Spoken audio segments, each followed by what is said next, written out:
President Lula, distinguished excellencies.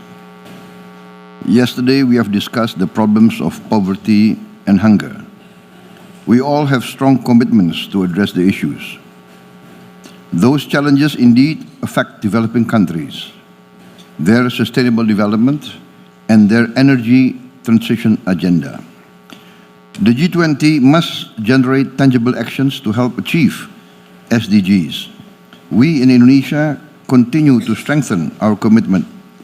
Until 2022, we have achieved 50% of the SDG targets, and we are on track to continue to strive to achieve the SDG targets.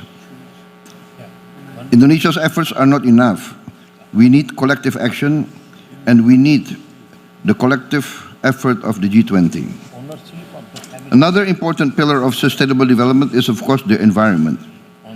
Indonesia suffers the effect of climate change directly. Our coastal areas are now being inundated by rising ocean levels. We are forced to move our capital city.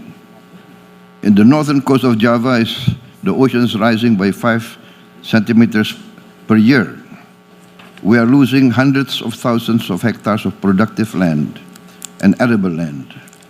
Our farmers and our fishermen now are living in difficult conditions.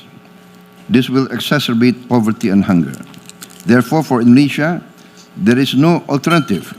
We are completely committed to take measures to reduce the temperature of the climate, to save our environment and addressing the situation. We are committed to achieve renewable and green energy. We are blessed with many resources. We have now achieved the production of diesel, of biodiesel, and now our diesel needs are addressed, 50% of it from plant-based, from palm oil. And also we are now developing technology to produce gasoline from palm oil. We also have tremendous reserves of geothermal, and we plan to retire our coal plants and all the fossil energy plants within the next 15 years.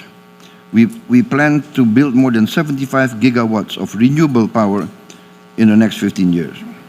We also are situated along the equator. Therefore, we have more than plenty of sunlight to fuel solar-based energy. We have other sources of renewables, and that's why we are very optimistic that we can achieve net zero before 2050.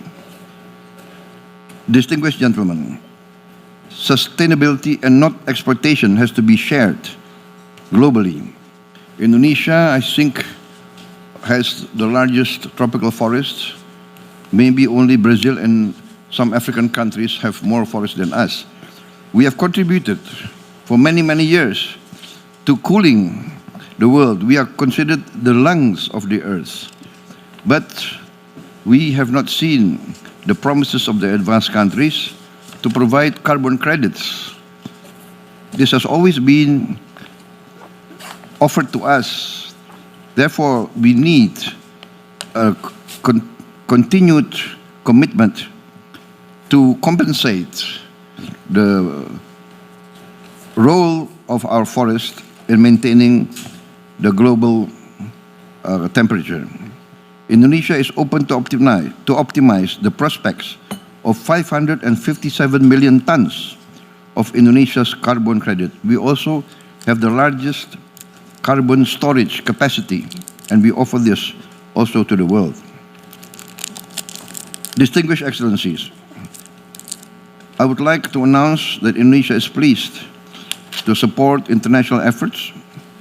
In this case, we are willing to commit $30 million to bridge funding gaps on WHO activities. We hope this can positively contribute to the noble work done by the United Nations. Moving forward, the G20 must continue its positive impact. The G20's convening power must unite and bring together advanced and emerging economies, converging different views in response to the world's most urgent challenges, in the spirit of transparency, inclusivity, and consensus as important principles in our G20. Thank you very much.